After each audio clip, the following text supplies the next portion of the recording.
మండపేట అనేటువంటి ఆ ప్రాంతంలో బైబిల్ మిషన్ యొక్క ఒక భారీ సభ, సుమారుగా 5,000 మంది కూడుకుంటారు. ఆ సభకు ఏర్పాట్లన్నీ కూడా చేయడం అనేది జరుగుతుంది. అనుకోకుండా ఉన్నటువంటి పరిస్థితులను బట్టి పనులన్నీ కూడా త్వరగా వేగంగా అవ్వలేదు. రేపు రాత్రికి ఆ సభ కనుక ఆ సభ కొరకు అర్జెంటుగా మరి జాన్సన్ గారిని, గవర్నింగ్ బాడీ సభ్యులైన వెంకటపాలయ్య గారిని మీరు అర్జెంట్గా వెళ్ళిపోయి మరి అంతమందికి కావాల్సిన భోజన ఏర్పాట్లు వెచ్చాలు ఏవైతే ఉన్నాయో కనుక వేడుక కనుక చికెన్ ఏవైతే కావాలి అన్నీ కూడా ఆ స్థలంలో ఉన్న స్టేజ్ ఏర్పాట్లు అన్నీ చూడడానికి ఇరువురిని అర్జెంటుగా అక్కడ పంపించడం జరిగింది. అందువలన నేను మీ మధ్యకు రావడం జరిగింది కనుక ఇది దేవుని యొక్క చిత్తమైనది. మరి ఇంతవరకు విశ్వాసంగా గారు చెప్పినట్లుగా దేవుని యొక్క కార్యాలు ఒంటరిగా వచ్చి దేవుడు ఇంత ఘనమైనటువంటి కార్యాలను కనపరిచి వారి ద్వారా వారు నిలబడ్డారు. మీరు అందరూ నిలబడ్డారు. వారు నిలబడ్డారు. ఎన్నో మంది నిలబడ్డారు. వారు నిలబడ్డారు కనుక దేవుని యొక్క పని, బైబిల్ మిషన్ యొక్క పని బలంగా నిలబడింది కనుక దేవునికి మహిమ కలుగును కాక. ప్రార్థన చేసుకుందాం. కొద్ది సమయం అందరం దేవుని వాక్యాన్ని అందిద్దాం. పరిశుద్ధుని చేసి నీ వరములు దయచేసి, పరిశుద్ధుని చేసి నీ వరములు దయచేసి, నీ పరిశుద్ధ సన్నిధిని చూపు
దేవుని యొక్క కార్యాలు తండ్రి ప్రపంచానికి చూపించినట్లుగా ఒక సాధనగా నీ దాసుని నిలబెట్టుకొని మా దేవుని యొక్క శక్తిని, మా దేవుని యొక్క పనితనమిని, మా దేవుని యొక్క వాక్కులని, మా దేవుని యొక్క పనులు ఈ విధంగా ఉంటాయని నీ దాసుని ద్వారా ఈ గొప్ప మందిరములను, ఈ గొప్ప పరిచయించిన తండ్రి కృతజ్ఞతలు.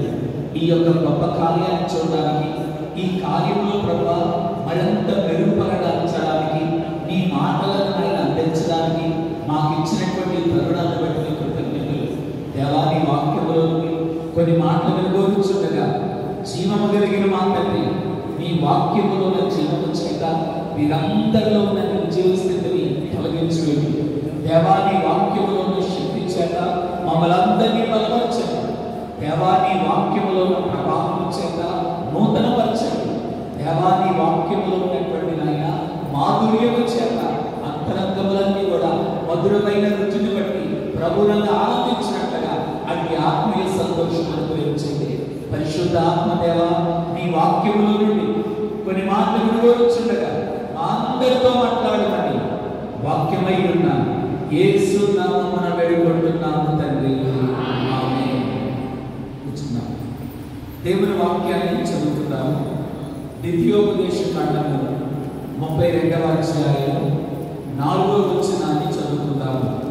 ద్వితీయోపదేశ కాండము 32వ అధ్యాయం. ఆయన ఆశ్రయదుర్గముగా ఉన్నాడు. ఆయన కార్యము సంపూర్ణము. ఆయన చర్యలు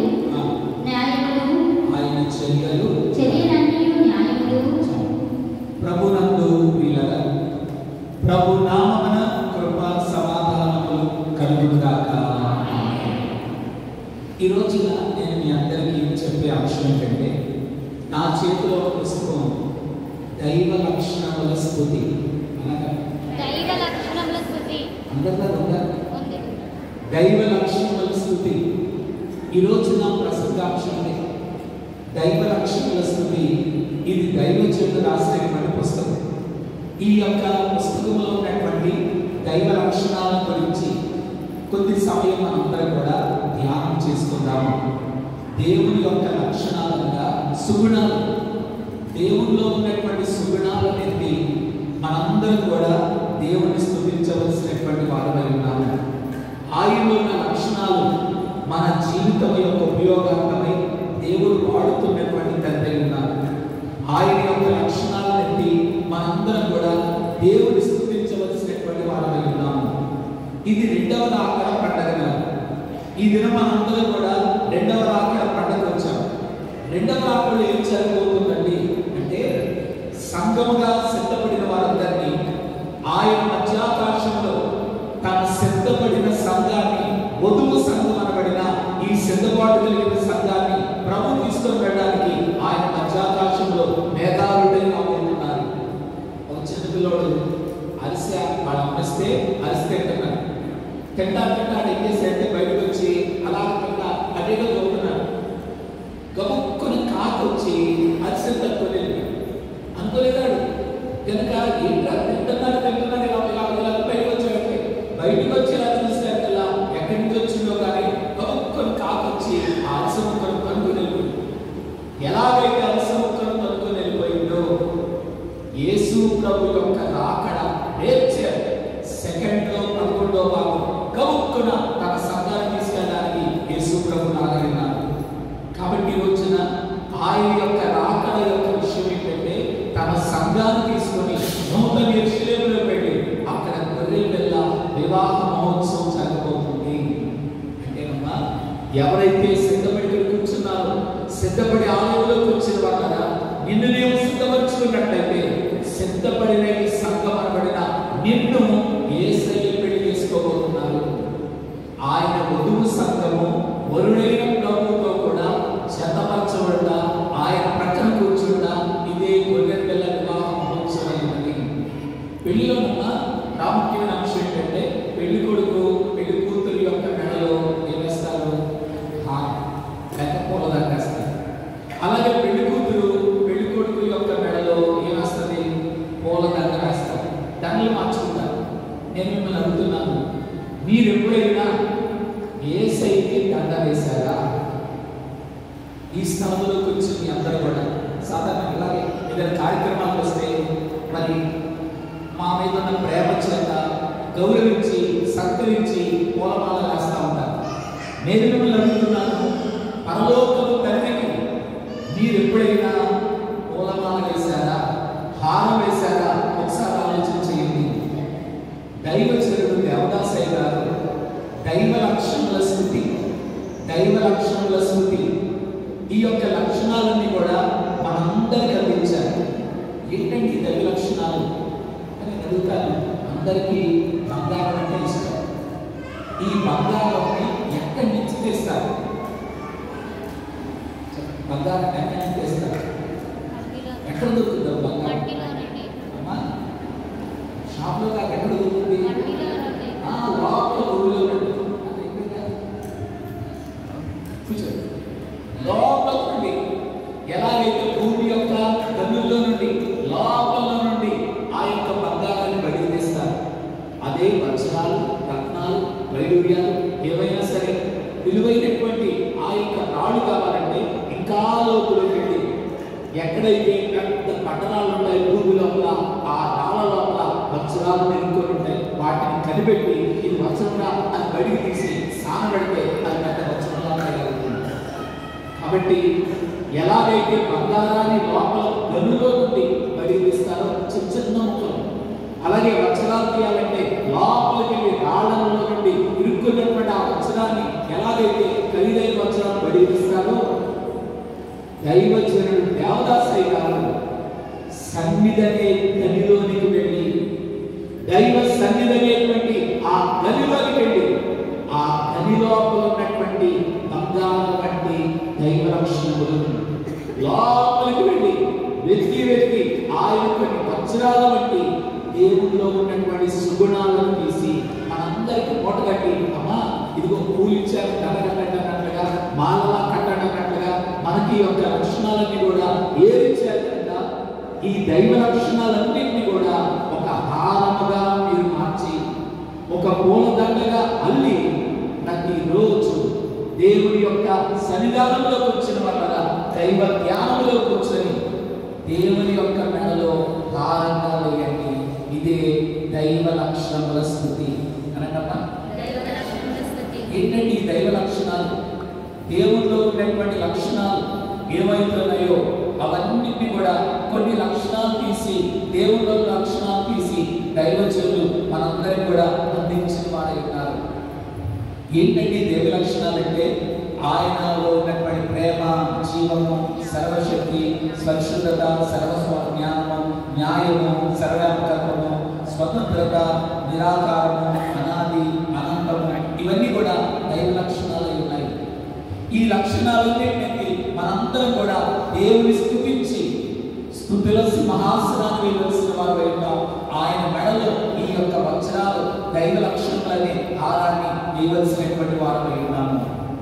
మనకు ఈ లక్షణాలను దేవుడు సృష్టి అంతట్లో కలుగు చేసినప్పుడు సృష్టి అంతట్లో ఈ లక్షణాలు ఉన్నాయి. మానవులందరిలో కూడా దైవ లక్షణాలను దేవుడు పెట్టారు. కాకపోతే ఎక్కడైతే గోధుమలు వేశారో పక్కనే పురుగులు కూడా కలుస్తున్నాయి. ఇది అపవాది యొక్క పని. కాబట్టి సుగుణాలు, మంచి గుణాలు మనలో ఉండగానే దుర్గుణాలు కూడా వచ్చి కలిసిపోతున్నాయి. ఈ దుర్గుణాలు కూడా కలిసిపోయాయి కనుక మంచి గుణాలు లేకుండా లోకమంతా దుర్గుణాలు కలిగిన లోకముగా మారిపోయింది. నేను అడుగుతున్నాను, మన చుట్టూ ఉన్న ప్రపంచంలో దుర్గుణాలు ఎక్కువ ఉన్నాయా, సద్గుణాలు ఎక్కువ ఉన్నాయి? దుర్గుణాలు ఎక్కువ ఉన్నాయి కనుక వేరే వాళ్ళంటే ఇష్టం లేదు, వేరే వాళ్ళంటే ద్వేషం, పగ, ఈర్ష, వాటిని ఎలాగంటే అలా మాట్లాడారు. అలాంటి దుర్గుణాలు గుణంలో జరిగిన ప్రపంచం. కానీ మళ్ళీ సొంత వాళ్ళు కానీ, సొంత కుమార్తె కానీ, సొంత కొడుకు కానీ, సొంత వాళ్ళు కానీ అలాంటి పడిపోయారు. అంటే సద్గుణాలతో పాటు దుర్గుణాలు చేశాయి. ఎన్ని దుర్గుణాలు ఎక్కువైపోయిన ప్రపంచంలో సద్గుణాలు ఇంకా ఉన్నాయి. కాబట్టి నీలో ఉన్న సద్గుణాలను పరీక్షించుకోనండి. ఈ స్థలంలోకి వచ్చిన వల్ల నా యొక్క సందేశం ఏంటంటే దైవ లక్షణాలను దేవుడు మనందరిలో పెట్టారు. మనమే వాటిని పాడు చేసుకొని దుర్లక్షణాలతోటి ఈ యొక్క లక్షణాలను పాడు చేసుకుంటున్నాం. మనలో ఉన్నటువంటి దైవ లక్షణాలు ఏవే ఉన్నాయో మొదట పరిశీలన చేసుకోరండి. దేవుని యొక్క లక్షణాలు నాలో ఉందా లేదా అని పరీక్షించుకోరండి. రెండోదిగా ప్రార్థన చేయండి.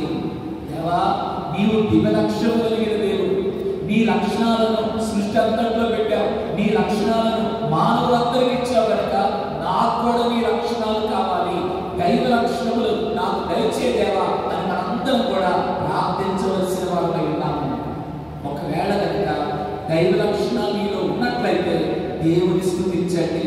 దేవా, ఈ మంచి మనసు నాకు ఇచ్చావు, నాలో ఎటువంటి దాతృత్వాలు ఇచ్చావు, నాలో ఎటువంటి ప్రార్థనా గుణాలు ఇచ్చావు, ఏ మంచి గుణాలు ఉన్నాయో ఆ గుణాలను బట్టి దేవుని ఎప్పుడైనా స్తుతించారా? స్తుతించండి, పరీక్షించుకోండి, ఆ తర్వాత ప్రార్థించండి, ఆ తర్వాత స్తుతించండి, దేవునిలో స్థిరులుగా ఉండండి. ఇదే దైవ లక్షణం చెప్పే పాట వైద్యుడు. యేసు ప్రభు యొక్క రాకడ చాలా దగ్గర ఉంది. ఆయన గుర్తులన్నీ కూడా జరుగుతున్నాయి. ఏంటంటే ఎలాగండి, నేను ఎలా సిద్ధపడాలి అని మీరు అందరూ అనుకుంటున్నారు. యేసు ప్రభు యొక్క రాకడ సిద్ధపడాలంటే 4 అంశాలు చెప్తున్నాను నేను. ఒకటి వాక్యము, రెండోది ప్రార్థన, మూడోది సన్నిధి, నాలుగోది పరిశుద్ధ ఆత్మ నింపుదల. ఈ 4 మీలో ఉన్నాయో లేదా పరిశీలన చేసుకుందాము. మొట్టమొదటిగా చూసినట్లయితే దేవుని యొక్క వాక్యము. నేనేం చెప్తున్నాను? వాక్యం చెప్తున్నాను. ఈ యొక్క వాక్యాన్ని వినడానికి వచ్చిన వాళ్ళ మనసుతో వినండి. మీ హృదయాన్ని తెలిసి, మీ అంతరంగాన్ని తెలిసి దేవుని వాక్యాన్ని భద్రపరచుకోనండి. సాతాను చేసే పని చెప్తున్నాను. సాతాను చేసే పని లోకంలో ఉన్నటువంటి వాళ్ళందరి ఎలా సాతాను జరిగిస్తున్న పని ఏంటంటే లోపల తప్పేసేది, హృదయం అనేది తప్పేసేది. ఎలాగో ఒకవేళ సభ వెళ్తున్నారా, సరే వెళ్ళండి. ఆరాధనకి వెళ్తున్నారా, వెళ్ళండి. గుడికి వెళ్తున్నారా, వెళ్ళండి. అంతేగాని తలుపు మాత్రం తెరవద్దు. చెవులతో వినండి, చెవులతో వదిలేయండి. హృదయాన్ని మాత్రం ఒళ్ళో పెట్టి లోపల చీకటిగానే ఉండాలి. లోపలికి దేవుడి వాక్యం రాకూడదు. లోపలికి యేసయ్యకి చోటు ఇవ్వకూడదు. లోపలకి చెత్త చెదారంతో నింపండి, దుర్గుణాలతో నింపండి. తలుపు వేసేదని హృదయాన్ని తలుపు వేసేవాడు సాతానుడు. కాబట్టమ్మా, సాతానుకు తెలుసు కనుక దేవుడి వాక్యం ఎంత విలువైందో, ఆయన వాక్యం ఎంత జీవం కలిగిందో, ఆ వాక్యం మీలోకి వచ్చినట్లయితే లోకం యొక్క మాట, సాతాను యొక్క మాట మీరు వెనుక తెలుసు కనుక తలుపు వేసేసి హృదయాలకి అంతరంగాన్ని తలుపు వేసుకొని అలాగ లోపల మీరు అలాగే ఉండండి. కానీ ఏమాత్రం వాక్యానికి తలుపు వేయొద్దు అంటాడు వాడు. నేను చేసే పని ఏంటంటే దేవుడి వాక్యం ఏం చేస్తామా, తలుపుకేంటి తలుపుకేంటి, హృదయాన్ని తలుపు తీయండి. యేసయ్య నీలోకి రాబోతున్నాడు. వాక్యం యొక్క వెలుగు నీలోకి రాబోతుంది కనుక అమ్మా నీ హృదయాన్ని తెరవండి అని వచ్చిన దేవుడి వాక్యం నిన్ను కట్టేదగినది.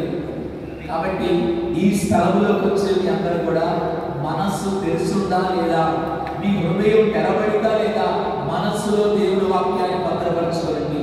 ఇది మొదట వాక్యం చేసే పని. రెండోదిగా ప్రార్థన. ఏంటి, తలుపు ఎప్పుడైతే తీసి వాక్యం యొక్క వెలుగు లోపలికి వస్తాం, ఇంత మురిగ్గా ఉంది, లోపలంతా ఈ చెత్త చెదారం, ఈ పూసేంటి, ఈ మురికేంటి, ఈ మురికేంటి, పొడకేంటి, ఏంటి పురుగులేంటి, ఇవన్నీ చూడగానే ప్రార్థన చేసే పని ఏంటంటే, నీకెందుకమ్మా నేను కడిగేస్తాను కదా గదంతాన్ని, ఆ గదంతాన్ని నీళ్ళేసి సర్ఫ్ వేసి లోషన్ వేసి ఎలాగైతే కడిగేస్తామో యేసు రక్తమే ప్రతి పాపము నుండి మనలను పవిత్రులుగా చేసేది. కనుక ఈ స్థలంలోకి వచ్చిన మీ అందరి యొక్క జీవితాల్లో ప్రార్థన అనేది హృదయాన్ని కడిగి వేసేది. లోపల ఉన్న బండారం అంతా కూడా బయటపడేసేది. లోపల ఉన్న చెత్త అంతా కూడా బయటికి తోసేసి శుభ్రపరిచేది ప్రార్థన అయినది. కన్నీళ్లతో కఠిన మనస్సును కరిగించుకుంటాం. ప్రార్థన హృదయాన్ని కడిగేసేది. మూడవదిగా సన్నిధి. దైవ ధ్యానంలో ఎవరైతే కూర్చుంటారో, దేవుడి యొక్క సన్నిధిలో ఎవరైతే కూర్చుంటారో, ఈ సన్నిధిలో యేసయ్య యొక్క రూపం అందబడుతుంది. కూర్చో. ఈ యొక్క సన్నిధిలో దేవుడి యొక్క రూపం అందబడుతుంది. ఆయన యొక్క రూపం అందబడే స్థలమే దైవ సన్నిధి. సూర్యుడి కిరణాలు ఎలాగైతే పుష్పాలకు రంగులందుతా ఉన్నాయో, సూర్యుడి కిరణాలు ఎలాగైతే ఆ యొక్క రంగులంతా పుష్పాలకు రంగులందుతున్నాయో, నీతి సూర్యుడైన యేసు ప్రభు యొక్క కిరణాలు మనందరి యొక్క అంతరంగంలో అలాగ రంగులందే స్థలమే ఈ యొక్క కిరణాల చేత గుణములందే స్థలమే ఈ యొక్క దైవ సన్నిధి అయినది. పరిశుద్ధాత్మ మీరు కలుగునట్లయితే ఆత్మ తండ్రి నిన్ను ఆకర్షించవచ్చేవారై ఉన్నారు.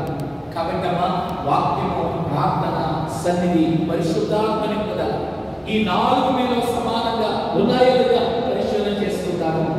ఈ యొక్క గుణాలు లేక సద్గుణాలు, ఆయన వెలుగులోనే జీవమున్నది, ఆ జీవములోనే ప్రేమ ఉన్నది, ప్రేమలోనే శక్తి ఉన్నది, శక్తిలోనే న్యాయం ఉన్నది, న్యాయంలోనే పరిశుద్ధత ఉన్నది, పరిశుద్ధతలోనే నిరాకారం ఉన్నది, ఆ నిరాకారంలోనే సరదాపకం ఉన్నది. అంటే ఒక్క లక్షణంలోనే అన్ని లక్షణాలు కూడి ఉన్నాయి. లైట్లు ఉన్నాయి, ఒక కొవ్వొత్తు ఉంది, ఆ కొవ్వొత్తులో అగ్ని ఉన్నది, జ్వాల ఉన్నది, వేడు, వెలుతురు ఉన్నది, వేడుంది, వస్తువు కూడా. అంటే మాకు వెలుతురు కావాలి, వస్తువు కావాలి, వేడు అంటే కుదరదా? కాబట్టి ఎలాగైతే మూడు కలిసి ఉన్నాయో దైవ లక్షణాలన్నీ కలిసి ఉన్నాయి. మన జీవితంలో కూడా మనం చాలా దిగులుగా ఉన్నప్పుడు, అమ్మా ఎందుకు దిగులుగా ఉంటావు, రా నా వెలుగులోకి రా అని ఆయన వెలుగునే లక్షణం మనల్ని జీవము కలిగిన వెలుగులో నడిపించేది. ఎందుకమ్మా అలా కూర్చుంటావు, నీకెందుకు నేనున్నాను కదా అని ధైర్యపరిచి ఆయన శక్తి చేత బలహీన స్థితిలో నిన్ను బలపరిచేది ఈ యొక్క దైవ లక్షణమై ఉన్నది. నీవు తప్పుదారిలో ఉన్నప్పుడు ఆయన న్యాయమైన రీతిగా గద్దించి నిన్ను సరిచేసి మళ్ళీ శరీర మార్గంలోకి న్యాయమనే లక్ష్యం తీసుకొస్తుంది. అపవిత్రత మురికి అంటుకున్నప్పుడు, బురదైపోయినప్పుడు, పేడ అంటుకున్నప్పుడు, అమ్మా నేను కడుగుతాను రా అని ఆయన పరిశుద్ధత మనలను పరిశుద్ధపరిచి అలాగన ఆ గుణమే మనలను దేవుని చెంతగా చేర్చేది. ఇలాగున దేవునిలో ఉన్నటువంటి అన్ని లక్షణాలు ఒక్కొక్కటిగా మనందరం కూడా అద్దుకొనవలసిన వారమై ఉన్నాము. కాబట్టమ్మా ఈ రోజున మీ అందరికీ నేను చెప్తున్న ఈ దైవ లక్షణముల గురించి మాట్లాడుతూ నేను చెప్పే అంశం ఏంటంటే, దీపాలు ఆరిపోకుండా చూసుకోనండి. దైవ లక్షణములు దేవుడి నీలో పెట్టినటువంటి దీపాలు, దేవుని యొక్క గుణాలు ప్రకాశించేటువంటి లక్షణాలు.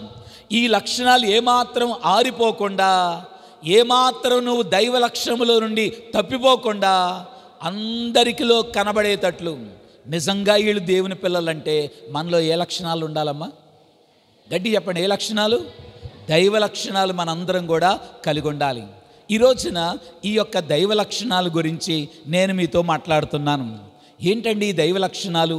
ఏమున్నాయండి ఈ దైవ లక్షణములో?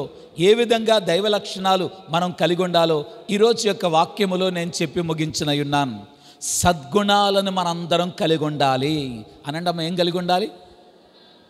మనలో ఉన్న దుర్గుణాలను పోగొట్టుకోవాలి. ఎలా పోగొట్టుకోవాలి, ఎలా అద్దుకోవాలి? దానికి కూడా ఇందాక నేను చెప్పిన 4 అంశాలే. నీవు దేవుని వాక్యాన్ని వినడం ద్వారా, రెండోది కన్నీళ్లతో ప్రార్థనలో ఉండడం ద్వారా, బహుగా ప్రార్థన చేయడం ద్వారా, అలాగేనమ్మా దైవ ధ్యానములో ఉండటం ద్వారా దుర్గుణాలు పరిహరించబడతాయి, సద్గుణాలు అద్దబడతాయి. ఆ సద్గుణాలను సంపాదించండి. మనలో ఉన్న దుర్గుణాలను పరిహరించుకోవడానికే ఈ దైవ సహవాసము, ఈ పండుగలన్నీ కూడా. ఈ పండగ, రాకడ పండగ యొక్క ముఖ్య అంశం ఏంటంటే, అమ్మా యేసు ప్రభు వస్తున్నారు, నువ్వు సిద్ధపడి ఉన్నావా లేదా? ఎలా సిద్ధపడాలండి? ఆయన యొక్క గుణాలు నీలో ఉన్నట్లయితే నువ్వు ఆయన రూపంలోకి వచ్చేసినట్లే. ఎవరైతే ప్రభు రూపంలోకి వస్తారో వారందరినీ కూడా ఆయన తీసుకెళ్ళడానికి రాబోతున్నారు. నీలో సద్గుణాలు ఉన్నాయా లేదా పరిశీలన చేసుకుందాం. ఒకవేళ దుర్గుణాలు ఉన్నాయేమో, చిన్న దుర్గుణమే, చిన్న చిల్లి అంటే చిన్న రంధ్రం పెద్ద కొండకు పడితే నీళ్ళన్నీ ఏమైపోతాయి చెప్పండమ్మా? మొత్తం కారిపోతాయి. చిన్నదే కదమ్మా, చిన్న రంధ్రం పడితే పెద్ద కొండలో పాలు పోస్తే అవన్నీ పొద్దునకలు ఏమైపోతాయి, అంతే. కనుక నీలో చిన్న దుర్గుణం ఉందేమో, దాటిని తీసేసుకోండి. దేవుని యొక్క దైవ లక్షణాలను కలిగి ఉండండి అనేదే ఈరోజు నేను చెప్పబోయే పాఠమై ఉన్నది. ఈ దైవ లక్షణాలు మనందరికి కూడా అవసరానికి దేవుడు ఉపయోగించేవాడు గనక ఈ లక్షణాలు మన జీవితాన్ని నడిపించేవై ఉన్నవి. ఈ రోజున బైబిల్ గ్రంథంలో నుండి కొన్ని ఉదాహరణలు నేను మీ ముందుంచుతున్నాను. ఏలియా అనబడినటువంటి ప్రవక్త ఉన్నటువంటి కాలములో మొదటి రాజుల గ్రంథము 18వ అధ్యాయము 21వ వచనం, అలాగే 37 నుండి 38 వచనాల్లో ఆ కాలములో ఉన్న పరిస్థితి అక్కడ కనబడుతుంది. ఏలియా అనబడినటువంటి ఆ భక్తుడు ప్రవక్త ఉన్నటువంటి కాలములో ఆ జనాంగం అంతా కూడా బయలుదేవతను ఆరాధించడం ప్రారంభించారు. అంటే అందరిలో దుర్గుణాలు ఉన్నాయి. 400 మంది ఆ ప్రవక్తలు ఉండగా ఒక్కడే జీవం కలిగిన దేవుని భక్తుడిగా, ప్రవక్తగా ఏలియా నిలబడ్డారు. అంటేనమ్మా అందరిలో దుర్గుణాలు వచ్చేసాయి, ఒక్కరిలో మాత్రమే సద్గుణాలు ఉన్నాయి. అప్పుడు ఆయన నిలబడి, అందరిలో దుర్గుణాలు వచ్చాయి గనక నిలబడి, ఓ దుర్గుణాలు కలిగిన వారులరా, మీరు చేసే కార్యాలన్నీ కూడా దురాత్మ సంబంధమైన కార్యాలు. జీవము కలిగిన మహోన్నతుడైన ఆ దేవుని యొక్క లక్షణాలు మీలో లేవు గనక అందరిలో దేవుని లక్షణాలు నాటాలి అని కంకణం కట్టుకొని నిలబడ్డాడు. అలా నిలబడి దేవుని యొక్క శక్తి కలిగిన కార్యాన్ని ఆకాశము నుండి అగ్నిని దింపి దేవుని యొక్క బలమును నిరూపించి ఆ కాలములో ఉన్న అందరిలో ఉన్న దుర్గుణాలు తొలగించి వేసి వారందరిలో కూడా దైవ లక్షణములు నాటినవాడై ఉన్నాడు. అనండమ్మ, దైవ లక్షణాలు. ఈ రోజున నేను చేసే పని కూడా అదే. నేను చేసే పనే మీ అందరినీ చేయమంటున్నాను. ఎలాగైతే నేను ఈ రోజున వాక్యమనే విత్తనాలు మీ అంతరంగములో నాటుతున్నానో, కుటుంబములో మీ కుటుంబాన్ని ఒకసారి చూసుకోనండి. మీ కుటుంబములో దుర్గుణాలున్నాయా, సద్గుణాలున్నాయా ఆలోచన చేయండి. దుర్గుణాలు ఎక్కువ అవుతున్నాయా, సద్గుణాలు ఎక్కువ అవుతున్నాయా ఆలోచన చేయండి. ఒక్క ప్రవక్త ఏలియా నిలబడి, సద్గుణాలు కలిగిన ఆ ప్రవక్త నిలబడి, దుర్గుణాలన్నిటి కలిగిన ఆ కాలములో ఉన్న వారి మనస్సుల్లో సద్గుణాలను నాటినట్లుగా నీవు సద్గుణాలు కలిగి ఉంటే నీ సద్గుణాల చేత మీ కుటుంబంతట్లో కూడా ఆ యొక్క దుర్గుణాలు పరిహరించబడినట్లుగా నీ సద్గుణాలను వారికి అద్దగలుగుతావు. ఒక్క ప్రవక్త ఆ దేశమంతట్లో కూడా తిరిగి దేవుని యొక్క గుణాలు నిజమేరా, ఆ దేవుడు జీవం కలిగిన సజీవుడు, ఆయన వెలుగైన దేవుడు, ఆయన సర్వశక్తిమంతుడు, ఆయన సర్వవ్యాప్తి అయి ఉన్నాడు, ఆయన మహాకార్యాలు చేసే దేవుడని ఎలాగైతే వారందరూ తెలుసుకున్నట్లుగా నీలో ఉన్నటువంటి సద్గుణాల చేత మీ కుటుంబంతట్లో కూడా ఈ యొక్క సద్గుణాలు నాటండి అని మీ అందరికీ నేను తెలియజేస్తున్నాను. రెండోదిగా చూసినట్లయితే ఇంకొక వ్యక్తిని నేను చూపిస్తున్నాను. ఆయన పేరు యాకోబు గారు. ఆదికాండము 32వ అధ్యాయము 22వ వచనం నుండి 38వ వచనం వరకు ఈయన యొక్క జీవితంలో ఉన్న కొన్ని అంశాలు. ఈయన పరిగెట్టడమే సరిపోయింది జీవితంలో. తన యొక్క తండ్రి దగ్గర వేషం వేసుకొని యాకోబు ఇస్సాకు గారి దగ్గర అలాగన ఆశీర్వాదాన్ని అందుకొని పరిగెడుతున్నాడు. ఇతనికి యొక్క పేరేంటంటే ఇలాగన మోసగాడు గనక పారిపోతూ తన జీవితం అంతా కూడా పరిగెడుతున్నటువంటి ఈ యొక్క యాకోబు దేవుని యొక్క స్థలములోకి వచ్చాడు. అందరూ చెప్పండి, ఎక్కడికి వచ్చాడు? మీరందరూ ఎక్కడికి వచ్చారు ఈ రోజున? దేవుని స్థలములోకి వచ్చారు. పరిగెడుతున్నటువంటి యాకోబు దేవుని యొక్క స్థలములోకి రాగా, ఆయన స్థానములోనికి రాగా దేవుని లక్షణాలు దేవుడున్న స్థలంలో ఉంటాయి. ఆ లక్షణముల యొక్క ఘాటు, ఇంకా చెప్పాలంటే ఘాటు వాసన అంటారు చూసారా, ఆ లక్షణము యొక్క ఘాటు తగిలి దేవుడు పారిపోతున్న వ్యక్తిని, ఇప్పుడమ్మా కాలువలో చేపలు ఉంటాయి, చేపలు పట్టాలంటే ఏమేయాలి? గేలం వేయాలి. ఎలాగైతే గేలం వేసి ఆ చేపలను పట్టుకుంటారో, దేవుడి ఉన్న స్థలములోకి వచ్చాడు గనక మళ్ళీ పారిపోతుండగా దేవుడు గేలం వేసి ఆయన తన దైవ లక్షణాలను అతనిలో అద్దిన వారై ఉన్నారు. కాబట్టి దేవుడున్న స్థలములోకి వచ్చావు గనక, దేవుడున్న స్థలము బేతేల్లో నిలబడ్డావు గనక, ఇదిగో నా యొక్క పారిపోవద్దు, నా లక్షణాలు ఇదిగో నిన్ను దీవిస్తున్నానని అలాగ దీవించాడు. దేవుడు దీవించి అతని పేరు ఇశ్రాయేలుగా మార్చేశాడు. ఈ స్థలములోకి వచ్చిన వాళ్ళరా, దేవుడున్న స్థలములోనికి ఎందుకు రావాలండి అని మీరు అనుకుంటారేమో. దేవుడున్న స్థలములోకి వచ్చినట్లయితే ఆయన దివ్య లక్షణములు, ఆయన సుగుణాలు దేవుడు నీలో నాటేవారై ఉన్నారు. ఒకవేళ మీరు పారిపోతున్నారేమో, పారిపోతున్న గేలమేసి దేవుడు పట్టుకొని ఆయన యాకోబు యొక్క జీవితంలో ఇశ్రాయేలుగా మార్చి అందరికి ఆశీర్వాదకరంగా దీవించినట్లుగా, మహానేమ అనుభవంలో దేవునితో అలా కలబడి ఆశీర్వాదం అందుకున్నట్లుగా దేవుని యొక్క స్థానములోకి వచ్చిన వాళ్ళరా, ఈ స్థానములోనే ఆయన దైవ లక్షణాలు నీలో అద్దే దేవుడై ఉన్నాడు. మూడోదిగా చూసినట్లయితే యోబు గారిని ఒకసారి మనం చూద్దాం. నేను వివరించట్లేదు కానీ చెప్తున్నానంటే, యోబు గ్రంథం 1వ అధ్యాయము 6 నుండి 12 వరకు మనం చూసినట్లయితే యోబు గారి యొక్క జీవితంలో అక్కడ ఒక యుద్ధం జరుగుతుంది. ఎవరికండి అంటే సాతానుకి యోబు గారికి యుద్ధం. ఏంటండి యుద్ధం? సాతాను శ్రమలన్నీ తీసుకొచ్చి యోబు గారి మీద పెట్టేసింది. ఎంతగా ఏడ్పించాలో, ఎంతగా నలగొట్టాలో, ఎంతగా పిండేయాలో, ఎంతగా శోధించాలో శ్రమలన్నీ తీసుకొచ్చి ఆ యొక్క యోబు గారి మీదకి వేసేసింది. ఏంటండి యుద్ధం? ఎందుకు ఇలా చేస్తున్నాడు సాతాను? యోబుతో యుద్ధం ఏంట్రా అంటే, యోబులో ఉన్నటువంటి దైవ లక్షణములు అనండమ్మా, యోబు గారిలో ఉన్న ఆయనలో ఉన్న సద్గుణాలకి సాతాననబడిన దుర్గుణాలు కలిగిన వ్యక్తికి ఇద్దరికి పోరాటం జరుగుతుంది. ఇప్పుడు చెప్పండి, ఆఖరికి ఎవరు గెలిచారు? యోబు గెలిచారా, సైతాన్ గెలిచిందా? యోబు గారు గెలిచారు. ఎలా గెలిచారండి అంటే, దేవుని యొక్క సద్గుణాలు కలిగిన వాడు గనుక ఆ సద్గుణాల చేత దుర్గుణాలు కలిగిన సాతాను ఎంత శోధించినా, ఎంత శ్రమల పాలు చేసినా, ఎంత నలగొట్టినా సద్గుణముల చేత ఓడించిన వాడై ఉన్నాడు. ఈ స్థలములోకి వచ్చిన వాళ్ళరా, మిమ్మల్ని కూడా సాతాను ఈ విధంగా శ్రమల చేత నింపుతుందా, ఇబ్బందుల చేత నింపుతుందా? నీలో ఉన్న సద్గుణాలు నీకు జయమిచ్చేవై ఉన్నవి. మనలో ఉన్న సద్గుణాల చేత యోబు ఎలాగైతే ఆ సాతాను యొక్క శోధన జయించాడో, శ్రమను జయించాడో, నీలో ఉన్న సద్గుణాలు వాని యొక్క శోధనను, శ్రమలను జయించగలిగిన శక్తిమంతు కలిగి ఉందని మనందరం కూడా గ్రహించవలసిన వారమై ఉన్నాం. దానియేలు గ్రంథములో 3 యవనస్తులు కనబడుతున్నారు, షడ్రక్, మేషక్, అబేద్నెగో. ఈ 3 కూడా చిన్నపిల్లలే. వారికి వారి తల్లిదండ్రులు సద్గుణాలను అద్దిన వారై ఉన్నారు. నానా, మనం జీవం కలిగిన దేవుని బిడ్డలం, ఆయన వెలుగై ఉన్నాడు, ఆయన ప్రేమై ఉన్నాడు, ఆయన ఈరోజు న్యాయమై ఉన్నాడు, అని దేవునిలో ఉన్న సద్గుణాలన్నీ కూడా పిల్లలందరికీ ఆ యొక్క సద్గుణాలు తల్లిదండ్రులు నాటారు. నెబుకద్నెజరు రాజు వచ్చి వీళ్ళ దేశం మీద దండయాత్ర చేసి వీళ్ళని చెరలోకి తీసుకెళ్ళిపోయాడు బబులోనికి. ఆ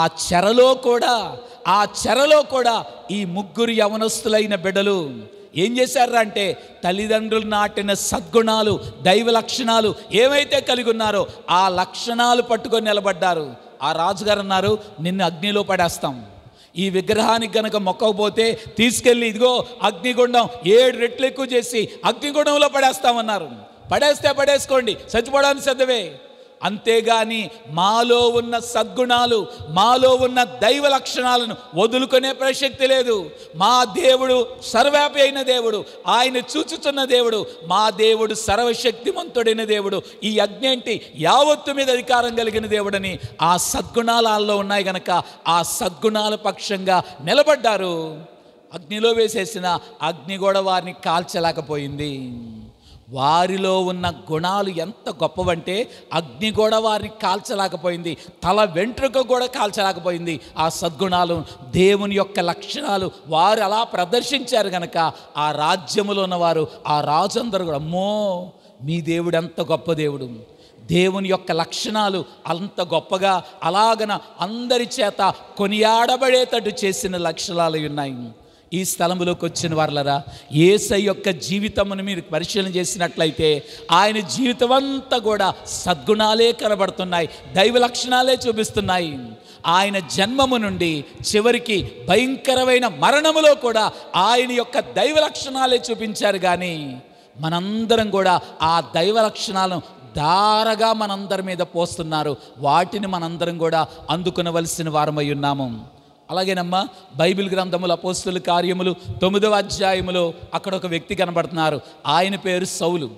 సంఘాన్ని హింసించేవాడు, సంఘాన్ని పాడు చేసేవాడు, దేవుని నమ్ముకున్న వారందరినీ కూడా చిత్రహింసలు పాలు చేసి సంహరించేటువంటి క్రూరుడిగా కనబడుతున్నారు. అలాంటి దుర్గుణాలు కలిగిన ఆ వ్యక్తి దమస్కులో ఉన్న దేవుని సంఘాన్ని పాడు చేయాలని వేగంగా వస్తుండగా ఒక బలమైన వెలుగొచ్చి ఒక్కసారిగా కొట్టింది. గుర్రం మించి ఏమైపోయాడమ్మా, కింద పడిపోయాడు.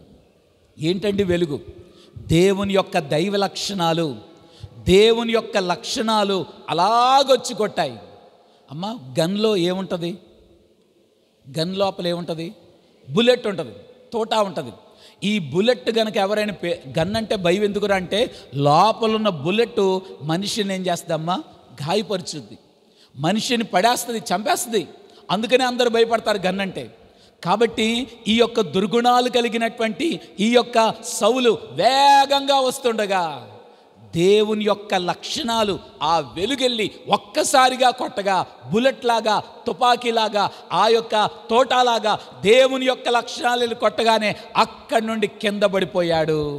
కింద పడిపోయినటువంటి ఆ వ్యక్తి దుర్గుణాలన్నీ పోగొట్టుకొని సద్గుణాలు కలిగిన సౌలుగా మారిపోయారు.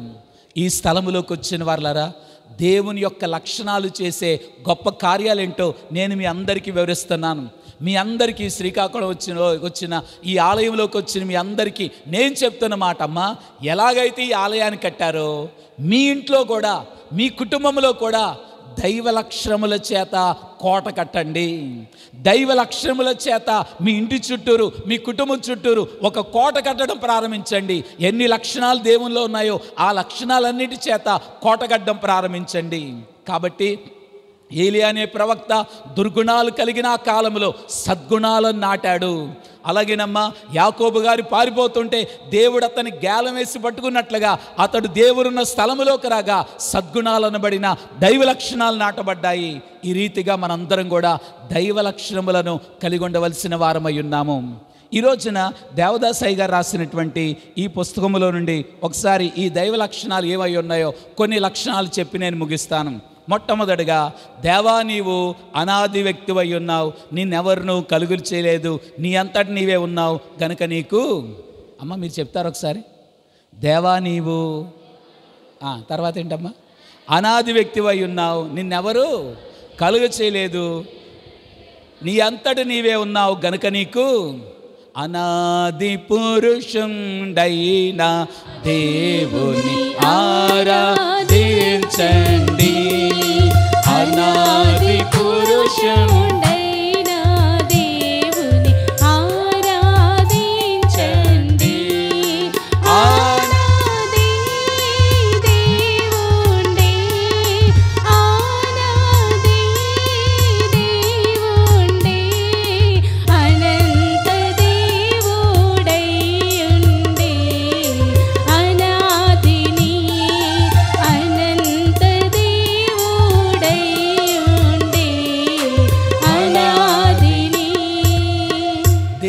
ఉన్నటువంటి దైవ లక్షణాలు, కొన్ని లక్షణాలు. మొట్టమొదటిది అనాది దేవుండు అనండమ్మా. అంటే ఏంటండి? యోబు గ్రంథము 15వ అధ్యాయము 8వ వచనం. అనాది అనగా ఆది కంటే ముందున్న కాలము. ఆది యందు దేవుడు భూమి ఆకాశములను సృజించెను. ఆది కాలానికంటే ముందున్న కాలము అనాది కాలము. ఈ అనాది కాలములో ఏముందండి? ఏం జరిగిందండి? చదవనమ్మా. నీవు దేవుని ఆలోచన సభలో, నీవు దేవుని అనాది ఆలోచన సభలో చేరి ఉన్నవాడవా. అంటే ఆలోచన సభ. అమ్మ, ఇప్పుడు మీటింగులు పెడుతున్నారు అయ్యగారు, విశ్వాసరయ్య గారు. మీటింగులు పెట్టాలి అని అనుకున్నట్లయితే అన్నీ ఆలోచిస్తారు లేదా? ఇంతమంది వస్తారు, ఇంతమంది భోజనాలు చేయాలి, ఇదిగో ఈ కుర్చీలు చేయాలి, ఆర్కెస్ట్రా చెప్పాలి, ఇదిగో పిల్లలు ఇలా చెప్పాలి, నాకు ఫోన్ చేయాలి, ఇలాగ ఎవరైతే వాక్యం చెప్పాలో వారిని పిలిపించాలి.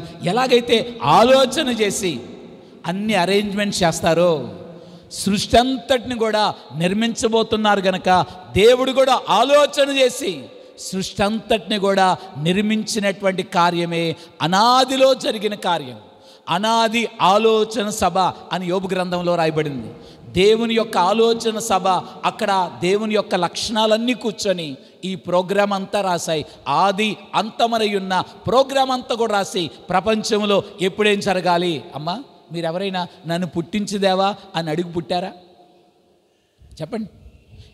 మీరేం అడగలేదు. ఏ కాలంలో మీరు జన్మించాలి, ఏ తల్లిదండ్రులకు జన్మించాలి, ఏ తల్లి గర్భంలో జన్మించాలి, ఏ సమయానికి, ఏ సంవత్సరానికి, ఏ యొక్క స్థలములో జన్మించాలో నిర్ణయించిన వాడు దేవుడై ఉన్నాడు. ఆయన నిర్ణయాన్ని బట్టే మనం ఈ లోకంలోకి వచ్చాం. ఇదంతా కూడా దేవుని యొక్క ప్రోగ్రాం అయినది. ఇదే రక్షణ మహాసంకల్పనమై ఉన్నది అనడమ. ఈ రక్షణ మహాసంకల్పనగా దేవుని యొక్క లక్షణముల సభ. అయ్యగారు తర్వాత ఎప్పుడైనా చెప్తారు. ఆ లక్షణముల సభలో ఈ ప్రోగ్రాం అంతా రాయబడింది. రెండోదిగా ఆది యందు దేవుడు భూమిని ఆకాశాన్ని సమస్తమును కలుగు చేసిన వాడై ఉన్నాడు. నా పిల్లలకి ఇళ్ళు కావాలి, ఎలాగంటే అలా ఉన్నారు కనుక ఇళ్ళు కావాలని దేవుడు భూమిని కలుగు చేశారు. కనుక ఇల్లుంటే సరిపోదు, లైటింగ్ కావాలి కదా, ఇంట్లో వెలుగు ఉండాలి కనుక సూర్య చంద్ర నక్షత్రములను ఆయన కలుగు చేశారు. అరే, వెలుతురుంటే సరిపోదు, అలాగే గాలి కావాలి కదా అని వాయువుని కలుగు చేశారు. గాలి వెలుతురుంటే సరిపోదండి, తినడానికి ఏమైనా కావాలి కనుక వృక్షాలను, ధాన్యాలను, అలాగే రకరకాల ఆహార పదార్థాలను ఇచ్చే సమృద్ధి కలిగిన పంటలను, మొక్కలను దేవుడు కలుగు చేశారు. చేపలను, పురుగులను, ఇవన్నీ కూడా పక్షులను ఆహ్లాదం కలిగించే, నా పిల్లలు ఆడుకోవాలి కనుక జంతువులను, పక్షులను, యావత్తు సృష్టిని అలాగ దేవుడు కలుగు చేశారు. దేవుని యొక్క దైవ లక్షణములను గురించి నేను మీతో చెప్తున్నాను. ఆయన యొక్క అనాది, ఆయన యొక్క లక్షణములో అనంతమున్నది. దేవుని యొక్క లక్షణాల్లో ఒక లక్షణం ఆది అంతము లేని దేవుడు అనండమ్మా. ఆయన యొక్క దైవ లక్షణాలు నీవు కలిగి ఉన్నట్లయితే, దేవుని యొక్క సుగుణాలు నీవు కలిగి ఉన్నట్లయితే, ఆయన లక్షణాలకు కూడా ఆది అంతము లేదని గమనించండి. మన యొక్క జీవితంలోని కూడా దేవుని లక్షణాలు అద్దబడినట్లయితే, ఆయన ఎలాగైతే ఆది అంతము లేని దేవుడో ఆయన లక్షణాలు మనలోకి వచ్చినట్లయితే అదే ఆది అంతము లేని స్థితిని దేవుడు మనకి అనుగ్రహించేవారై ఉన్నారు. ఇప్పుడు నేను ఆది కాలమును ఆది కాలాన్ని గురించి చెప్తున్నాను. ఆ కాలము ఆది అంతము లేని దేవుడు సృష్టి అంతటిని కలుగు చేసినటువంటి ఆ కాలము మృదువైన కాలము అనండమ్మ. ఏ కాలము? చాలా మృదువైన కాలం. అమ్మ, ఒక చంటి పాప పుట్టి 4 రోజులు 2 నెలలు అయింది. ఆ పాపను పట్టుకోండి, ఎలా ఉంటుంది? చాలా మెత్తగా మృదువుగా ఉంటుంది. ఇప్పుడమ్మా మంచు పడుతుంది. మంచు ఆకుల మీద పడితే, తామరాకు మీద పడితే ఆ మంచు నీళ్లు అలా కరిగి గడ్డలాగా మృదువుగా జారి ఎలాగైతే కింద పడుతున్నాయో, సృష్టి అంతా కూడా దేవుని లక్షణాలు చెట్టుల్లో, పురుగుల్లో, జంతువుల్లో, పక్షుల్లో, చేపల్లో దేవుడు కలుగు చేసిన యావత్తులో కూడా దేవుని లక్షణాలు.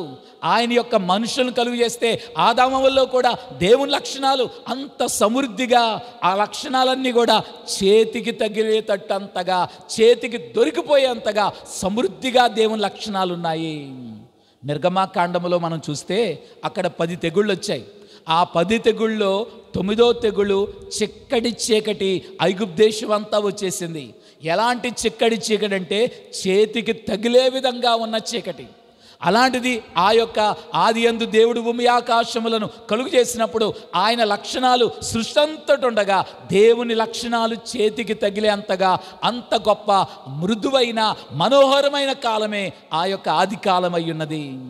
కాబట్టి వాక్యం వింటున్న వర్లరా, మనిషి యొక్క పాపాన్ని బట్టి, అవిధేయతను బట్టి ఈ భాగ్యవంతమైన సమయాన్ని, ఈ భాగ్యవంతమైన భూలోకాన్ని గనుక ఆయన సన్నిధిలోకి వచ్చినటువంటి మనందరం కూడా దేవుడు మనలను ఉన్నతమైన లక్షణాలతో ఉండడానికే కలుగు చేశారు. ఆయన ఊపిరి మనలో ఉంది.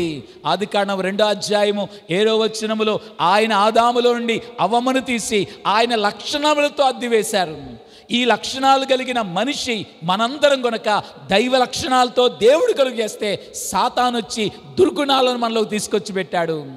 ఆది అంతము లేని దేవుడు మనందరినీ ఏం కోరుకుంటున్నారంటే ఆయనను పోలి ఆయన లక్షణాలు మనందరం కూడా కలిగి ఉండాలని కోరుకుంటున్నారు. ఆ కాలం అమ్మ అందరిలో దేవుని లక్షణాలు గనక అనుకుందాం. మీరు కూర్చున్నారు, గబుక్కున ఒక సింహం లోపలికి వచ్చింది. ఏం చేస్తారమ్మా? అమ్మో అని పరిగెడతారు. అమ్మో చంపేస్తాయండి సింహం అని, వెంటబడి చంపేస్తాయి. ఆది కందు దేవుడు కలుగు చేసినప్పుడు సింహములో క్రూరత్వం లేదు.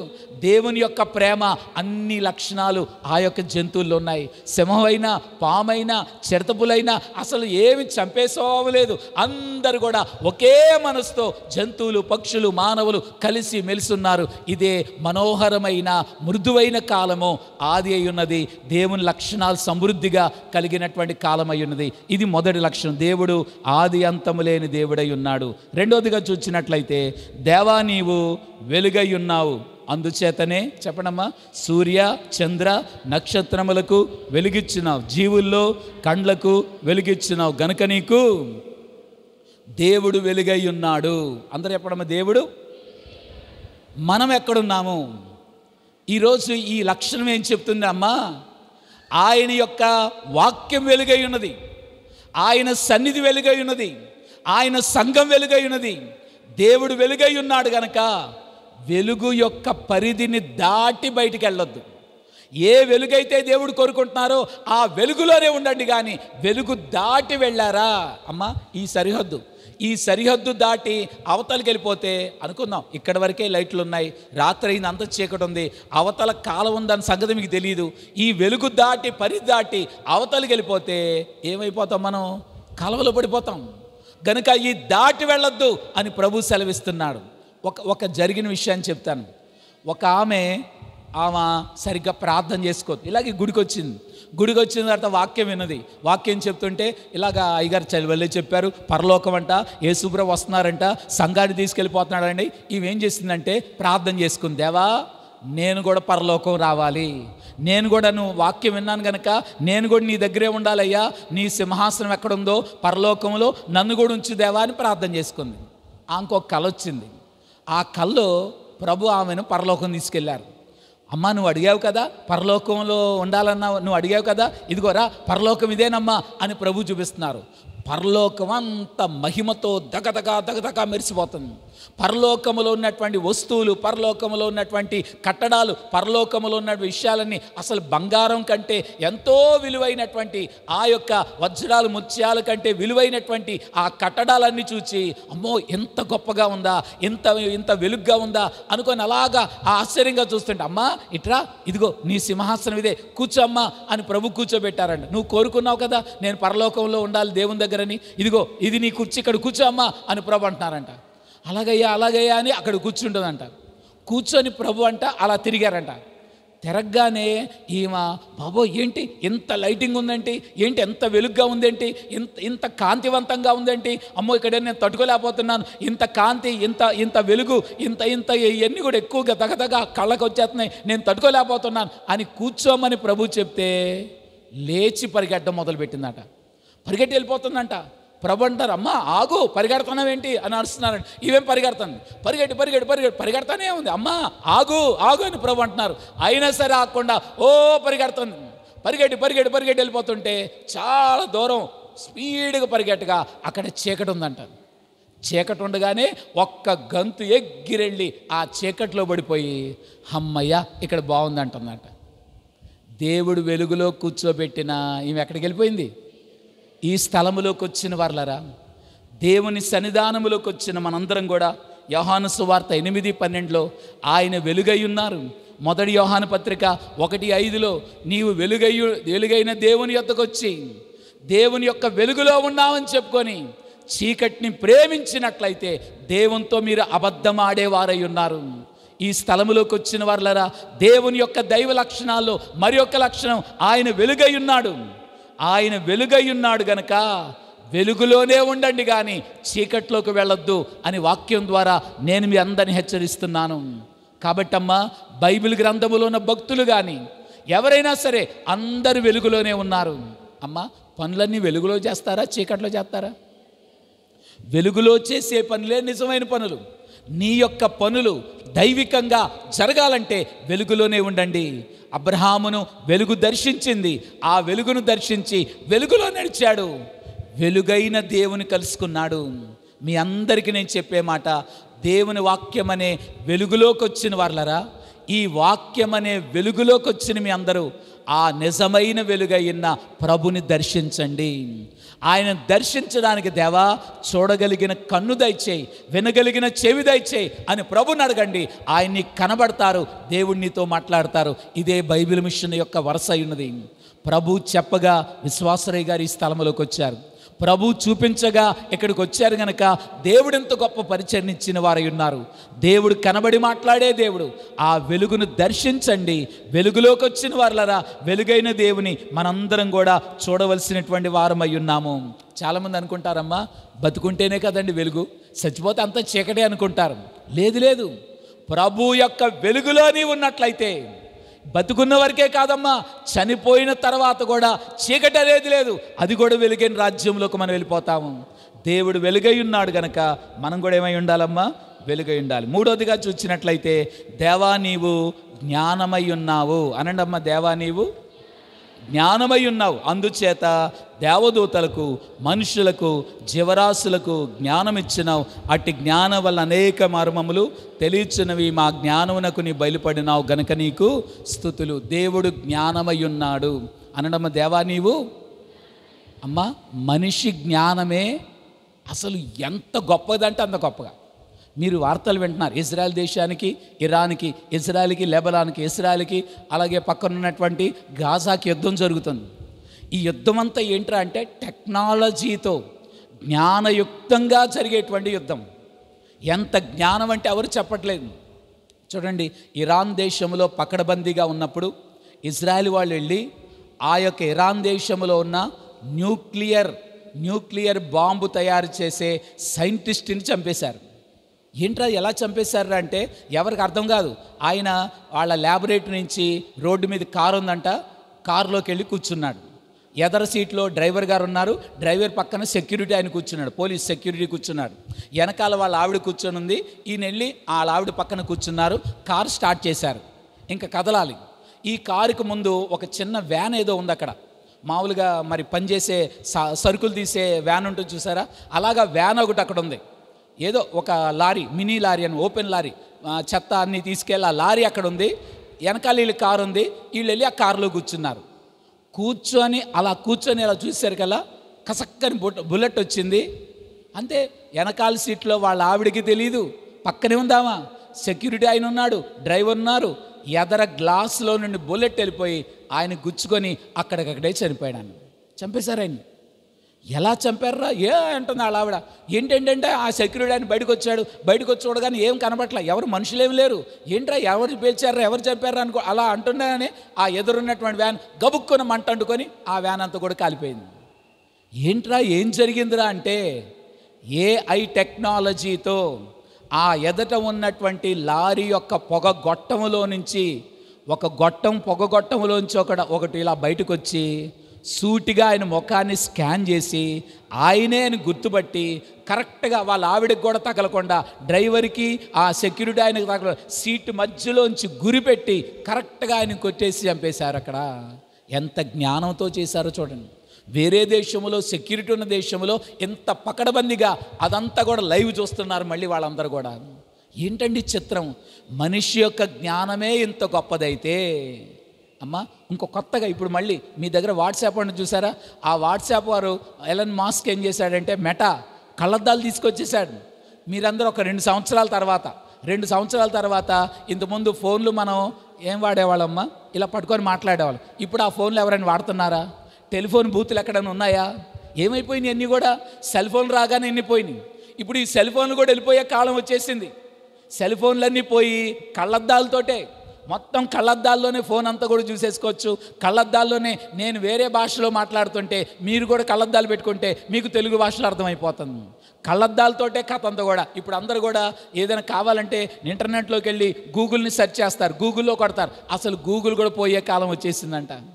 కాబట్టి టెక్నాలజీ ఎలాగా మనిషి యొక్క జ్ఞానమే ఎంత గొప్పగా పెరిగిపోతే ఆ జ్ఞానాన్ని ఇచ్చింది ఎవరు చెప్పండి, అందరూ చెప్పండమ్మా. జ్ఞానం ఇచ్చిన దేవుని యొక్క జ్ఞానం ఇంకెంత గొప్పదో ఆలోచన చేయండి. కాబట్టి ఈ స్థలములోకి వచ్చిన వాళ్ళరా దేవుడు జ్ఞాని అయి ఉన్నాడు, ఆయన జ్ఞానాన్ని సంపాదించండి. లోకము యొక్క జ్ఞానం వేరే, దైవికమైనటువంటి జ్ఞానం వేరే. లోకము యొక్క జ్ఞానము మనలందరినీ కూడా ఎలాగంటే అలా నడిపించేదై ఉన్నది. దైవికమైన జ్ఞానము దేవుని విషయాల్లోనికి నిన్ను గొప్పగా నడిపించేదై ఉన్నది. ఒక మాట వినండి, లోకము యొక్క జ్ఞానాన్ని సంపాదించే వాళ్ళరా లోకము యొక్క జ్ఞానము పరిమితమైనది, దేవుని యొక్క జ్ఞానము చెప్పండి అపరిమితమైనది. అనండి అందరూ కూడా, దేవుని జ్ఞానము జ్ఞానమంతయు పాడు చేసి కాననైతిని నాయనా, జ్ఞానమంతయు పాడు చేసి కాననైతిని నాయనా, నీవు జ్ఞానము గల తండ్రివని జ్ఞాప్తి వచ్చెను నాయనా.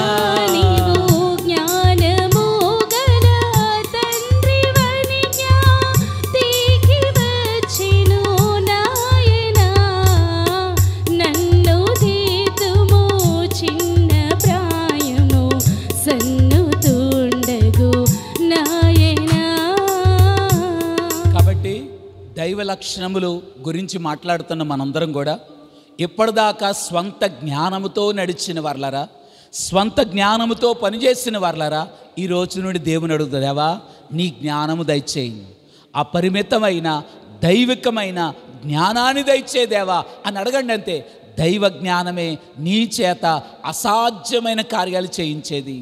కాబట్టి బైబిల్లో ఉన్న భక్తులు వారి జ్ఞానానికి మించిన కార్యాలు అనుకోలేదండి ఇలా జరుగుద్దని, అలాగనే దేవుడు తన ఘనమైన కార్యాలను జరిగించిన వారై ఉన్నారు. తర్వాత మనం చూసినట్లయితే దేవునిలో ఉన్న మరి యొక్క దైవ లక్షణము జీవము.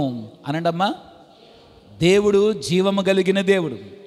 ఆయన మనందరినీ కూడా జీవము కలిగిన వారుగా ఉండాలని కోరుకుంటున్నారు. మీరందరూ నన్ను చేయమండి, మేము బతికే ఉన్నాం కదా, జీవం కలిగి ఉన్నాం కదా, మళ్ళీ జీవం ఏంటండి అని మీరు అందరూ అనుకుంటారు. మనందరం జీవించే జీవితము మానవ జీవితం.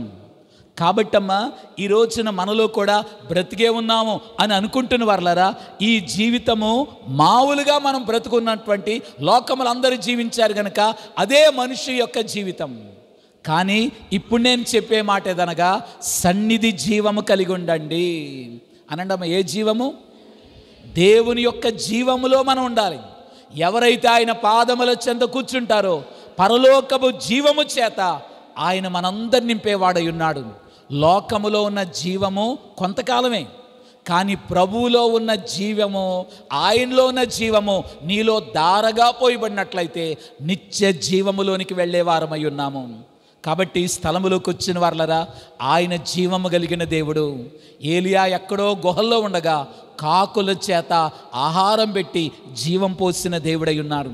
యేసుప్రభు అన్నారు కదా, నేనే మార్గమును, నేనే సత్యమును, చెప్పడము నేనే జీవమునై ఉన్నాను. ఆయన నిత్య జీవమునిచ్చే దేవుడై ఉన్నారు. పరిశుద్ధాత్మ తండ్రి మనలో జీవాన్ని పోసే దేవుడై ఉన్నారు.